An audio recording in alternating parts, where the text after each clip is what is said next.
you guys want to stay up to date with my exclusive videos, make sure that you click the bell on the side to get notified. Here's the video. All right, so what we got here is week number 3 of their training. It's actually second week of the program. First week was more of a work capacity week, trying to build them up. Like I said, we're dealing with more infrastructure, trying to build a good, stable base with these guys.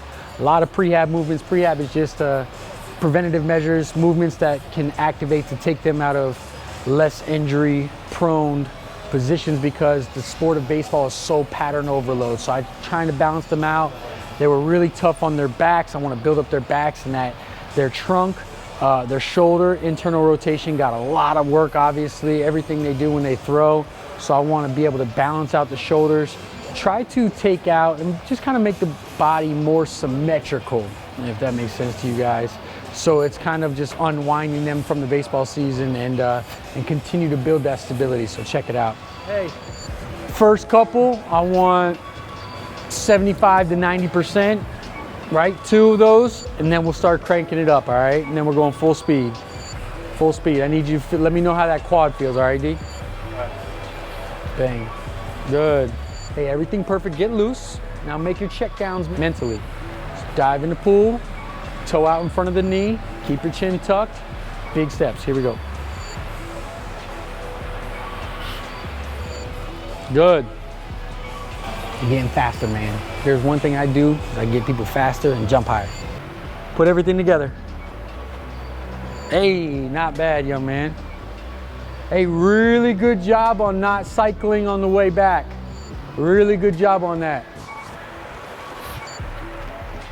Good, D. Good, D. I just need that angle a little bit harder now. A little bit harder angle. Right? Utilize that power, harder angle.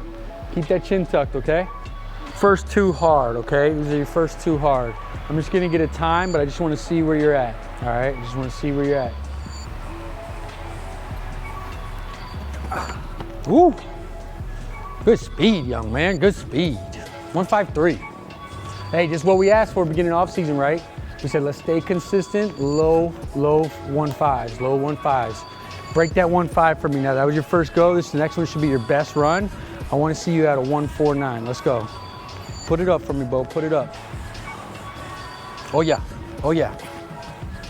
Good shit, man. Good shit, 1.57. That was good, and let me tell you why it was so good.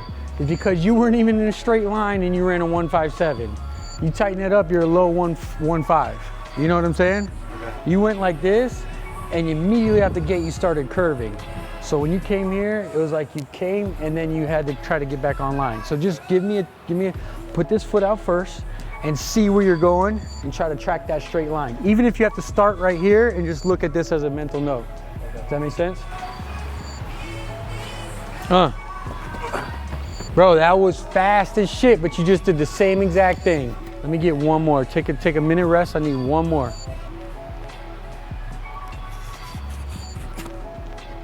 Hey, you're moving. You're moving. 1.57. But hear me out. There's always one little thing. You're straight up. You're straight up. But your legs are turning, bro. I'm telling you, your legs are turning, and you're not cycling back using all that hamstring back here. How do I bend over if I'm trying to get my legs up so my body gets in the way? So look, you just said, how do I bend over and get my legs up? You don't bend over. You get an angle and you get a forward lean and your body's straight. So as opposed to here, and I'm bent over at the hip, meaning I'm trying to force myself to run like this, my body angle's naturally like this, so I'm going. Does that make sense? So you're not bending at the hip. When I'm here, I'm a forward lean, but I'm not bent at the hip. I can still get my knee up.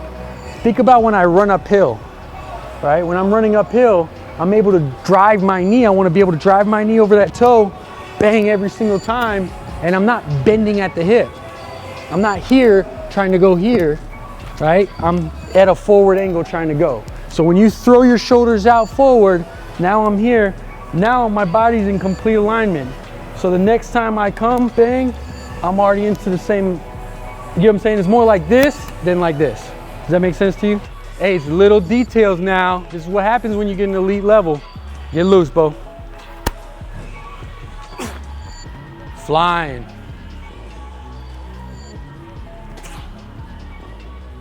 Good shit, man. Line up. My biggest focus is your first 3 steps, right? So I'm here, boom, come through, bang, swing all the way through just like you would, mimic it. And then immediately I'm trying to get those shoulders out in front.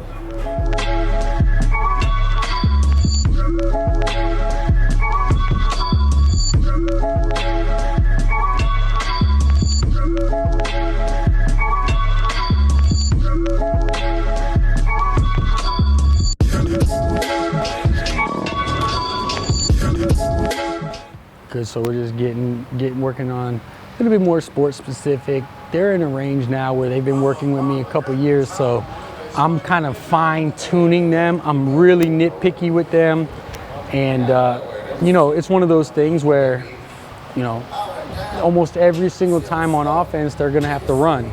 So I wanna make sure that not just they're coming off the first base, second base, you know, leading off, but also when they're coming from the bat. If you guys aren't familiar, a lot of you young baseball players, one of the tools they measure speed is basically home to first, and it's the minute that you strike the ball, they're timing down there. Bo's in what they consider above average speed. I think Dante's right at average, but Dante is so powerful that I know he can get above average, and I think Bo this year will get into that elite level. They grade you from 20 to 80, and I think Bo's gonna get graded out really high, especially being a power hitter, which is pretty impressive. So now we'll work on more of a bottom-up perspective. We're gonna go ground starts, but only 4 good reps, okay? I'm focused on your first 5 yards. So it's 5 hard, you can start to decelerate after that. Reason being is because I just want to see your acceleration. Remember, we're coming from a down start, hands here, I want good body angle, and we're shooting off, exploding out every single time, all right? Here's 2 things I want you guys to focus on. Shoulders stay out in front. What I mean by that is my legs are here, I'm seeing that knee over the toe, my shoulders are out, good forward lean, chin stays tucked. The minute that head comes up, that body pops up. I want you to trust your feet. You should be able to almost see every single step as you pull. Does that make sense to you guys? Keep your chin tucked.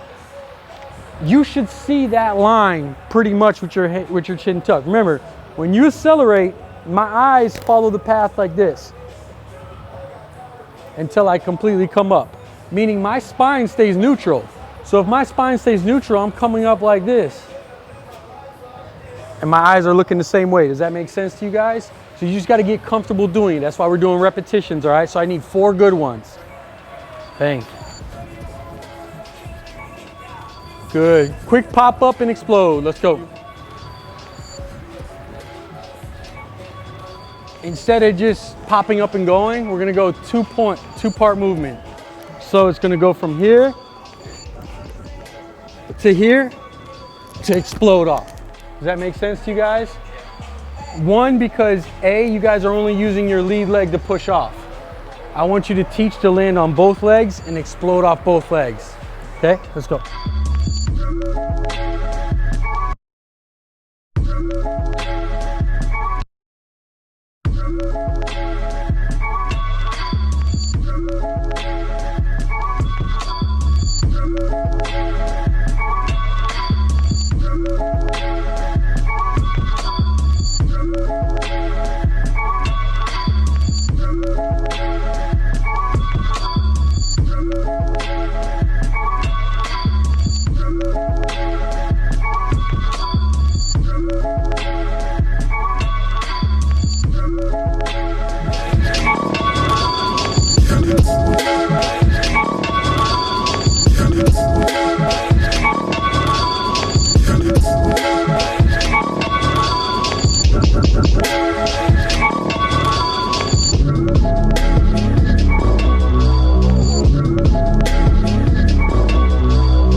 Good, gentlemen.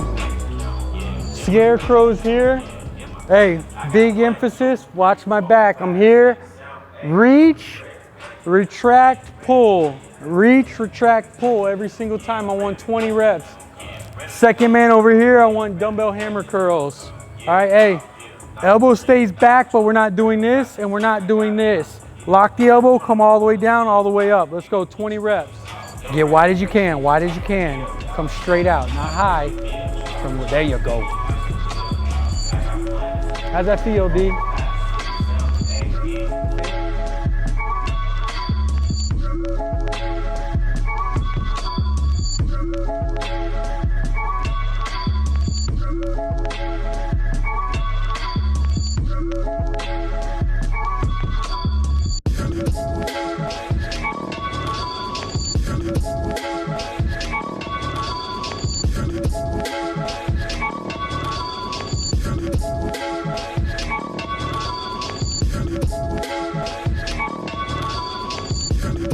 Yo, so that's it for the day. They wrapped up week number 2, upper body. Like I said, it's not a lot of the sexy stuff. A lot of things that they're doing is a lot of volume, a lot of structure. It's just more or less kind of putting your mind down and going to work today. And that's what they did. So keep checking it out. Keep mixing up the workouts that we filmed so you guys can kind of see where we're at and what we're working. And we'll go from there. Hope you enjoyed it. Hey guys, thanks so much for watching. If you're a baseball player and you're serious about off-season training or even in-season training, basically weight training for baseball, I urge you to check out my advanced off-season training for baseball players. And if you like the video and you want to see more, go ahead and click right here to subscribe to the channel so I can keep pumping you out more value, more content. Love y'all, hot y'all next time.